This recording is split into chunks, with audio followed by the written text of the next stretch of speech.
Саламатсыздарбы, урматтуу телекөрүүчүлөр.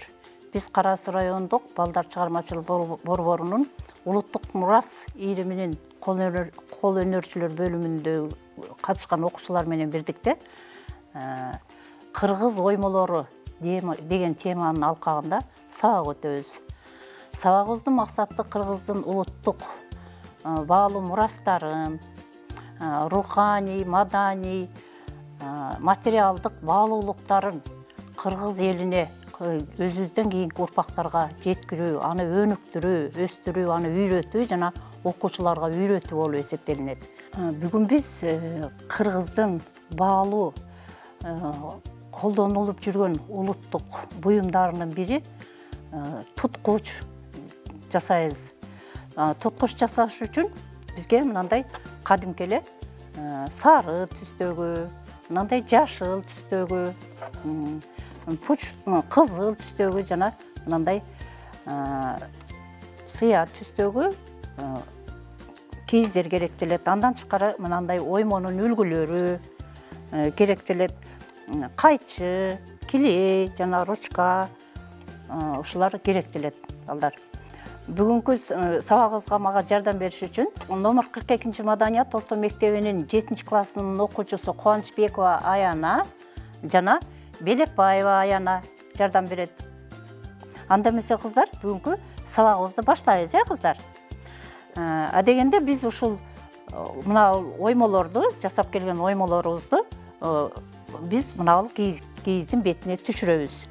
Анткени бардык нерсени жасаш үчүн адегенде ушундай ар бир нерсенин үлгүсү жасалат, балдар. Билесиңер, ар бир нерсенин үлгүсү кыркылып алынып, адегенде анан кийин ошонун негизинде анан кийин буюм жасалат. Сен азыр, Аяна, сен мына оймону буга түшүр. Сен мына оймону буга түшүр. Ушундай кылып немеге чийип, анан кийин оймону кыркабыз. Мен анын чекесин кылып турайын, кыздар. Туткуч балдар, кыздар. Бул дагы бул кыргыздын эң керектүү чоң апаларыбыз, энелерибиз казан кармаганда керектелүүчү, эң күнүгө керектелүүчү, дайыма керектелүүчү, ушул кезгече эң керектелүүчү, азыр деле колдоносуңар үйдө, керектелүүчү буюм болуп эсептелинет. Бул буюмсуз казан кармай албайбыз, ысык нерсени колубуз менен кармай албайбыз да. Анын атайын ошол кармай турган нерсени биз эмне деп айтат экенбиз? Туткуч деп айтат экенбиз, Туткучтар азырга чейин ушундай колдонулат. Буга дагы мурунку убактарда чоң энелерибиз аны жөн эле мындай эле кийизден жасап колдонуп келсе, кийин барып ушуларды дагы кооздоп, кадимкидей жакшынакай кылып кооздоп, анан жасап колдонушкан.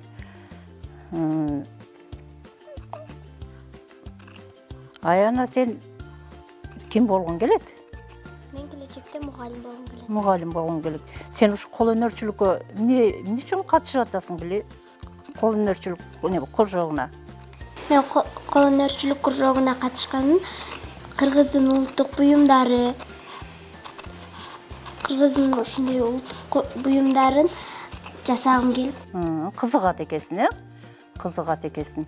Сен ошондой улуттук буюмдар жасалган музейлерге бардың беле, Аяна? Ооба.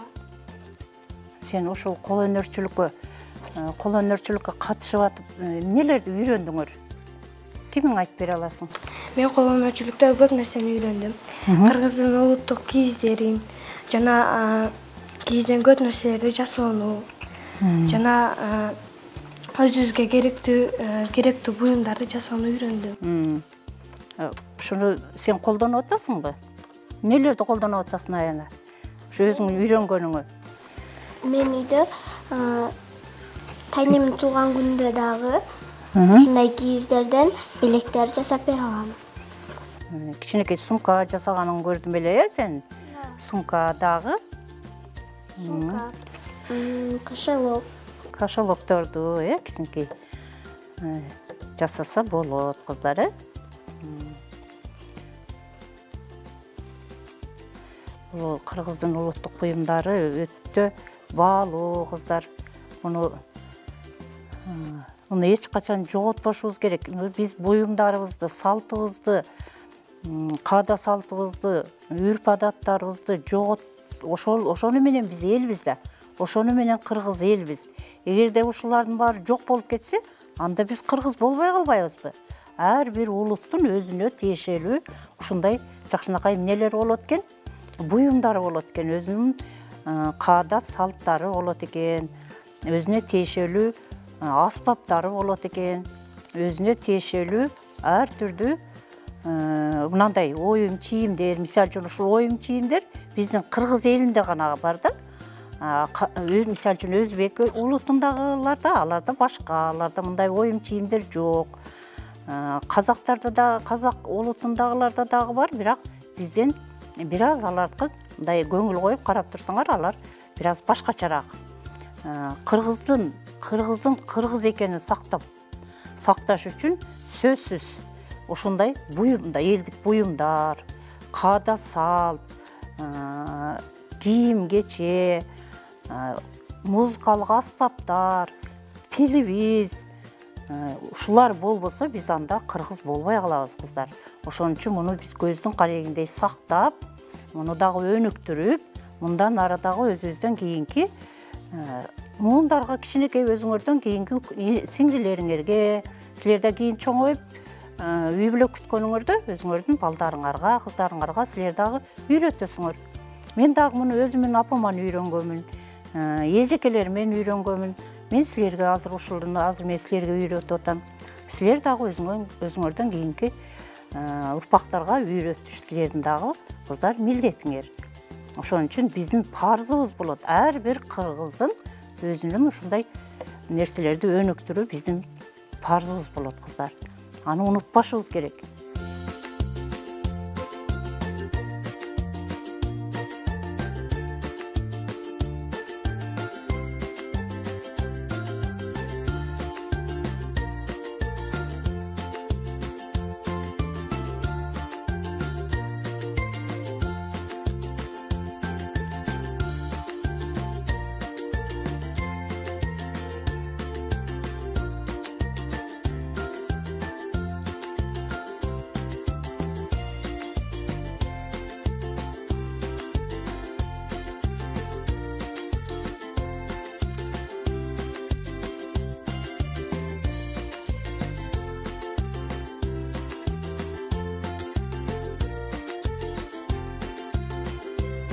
Мынакей Нуриза, сен мынакей жакшынакай кылып кыркып турсуң.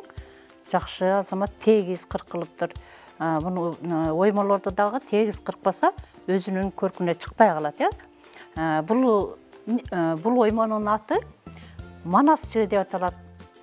Кыздар, бул Манас айтып отурган элестеткиле, мына башына калпак кийип, Манас айтып отурган бир аксакал, чоң бир кишиге Манасчыга окшоп турат, Байкадыңарбы?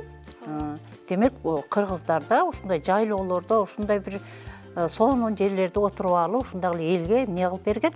Манас айтып берген. Манасчылардан билесиңер силер, ким бар манасчылардан? Манасчылардан Саякбай Каралаев. Саякбай Каралаев, азаматсың. Кана? Азаматсың, мына сеники дагы жакшынакай болуп тегиз кыркылыптыр, Эмнеге окшоп турат? Бул Манас айткан Манасчыга окшоп турат, Отуруп алып, малдаштакын отуруп алып, Манас айткан. Манасчылардан билесиң сен дагы? Манасчылардан азыркы Дөлөт Сыдыков дагы, Рыспай Исакова. Дагы чоң манасчылардан кимди билесиңер? Мурунку манасчылардан. Саякбай Каралаев, Эми балдар жакшы кыздар, эми мына кыркып алдык биз, мына оймобузду мындай кылып кыркып алдык. Эми биз муну түсүнө карап, мындай кийиздерге жайгаштырабыз. Мынакей сары түстөгүнү, жашыл түстөгүнү, мына сары түстү кийизге жайгаштырайлы, түсүнө келтирип мындай кылып жайгаштырайлы. Ал эми сары түстөгүнө мынабы кырмызы түскө жайгаштырабыз азыр мындай кылып. Мындай кылып жайгаштырабыз. Эке. Азыр ушундай кылып жасайбыз дагы, анын чекесин мындай ара тиштер менен кооздойбуз кыздар. Мындай кылып туруп кыркып алайлы.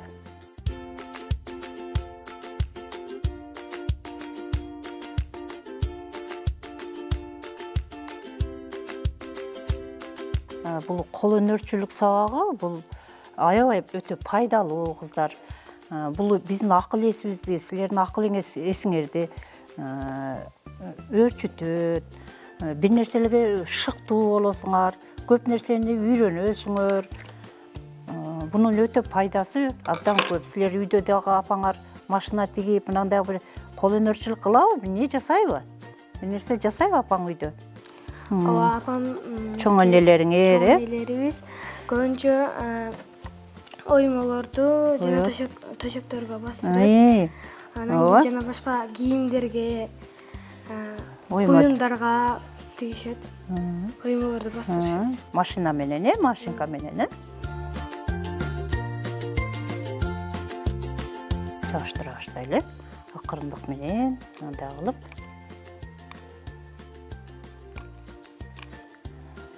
Жабыштыра баштайлы.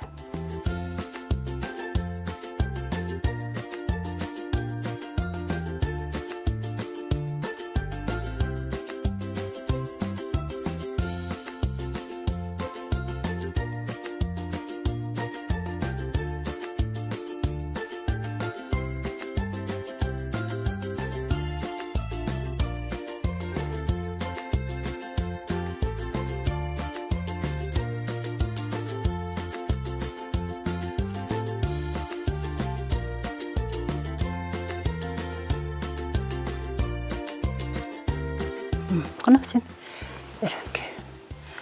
Дагасында жабыштырабыз азыркы.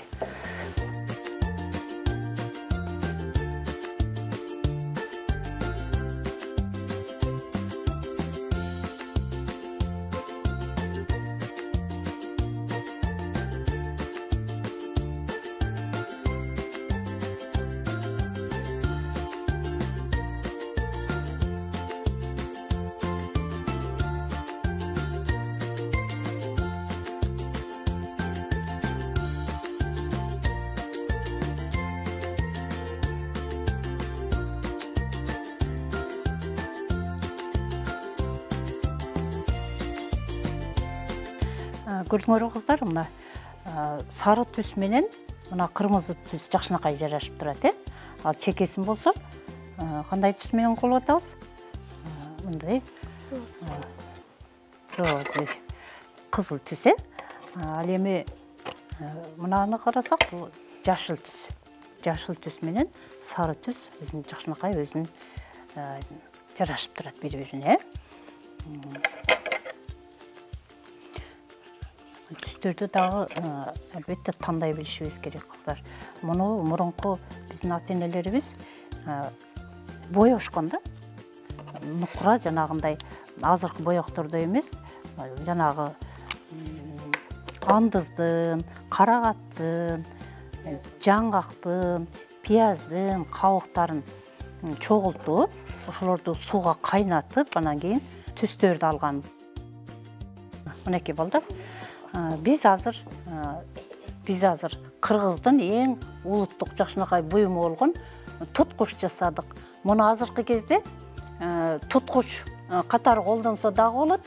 Анан столдун үстүнө чайнектин түбүнө кое тургандагы жана клеенканын үстүнө коесуңар го, ошондой кылып коюп туруп чайнек койгуч кылып пайдалансаңар дагы болот. Азыр бул аябай кеңири колдонулат балдар. Бул ар түрдүү нерседен жасалат. Жыгачтан да жасап алышат чайдын түбүнө койгонго. Ал эми бул туткуч сөзсүз бир кийизден гана жасалат. Бүгүнкү сабак жактыбы кыздар? Сабак жактыбы? Жакшы. Анда эмесе балдар, силерге дагы жакты деп ойлойбуз. Ушундай кийиздер базарда сатылат, магазиндерде сатылат. Силер дагы үйгө ушундай кылып жасап алсаңар болот. Силер дагы жасап алгыла. ушуну менен сабагыбызды аяктайбыз. Саламатта калгыла балдар. Саламатта калгыла.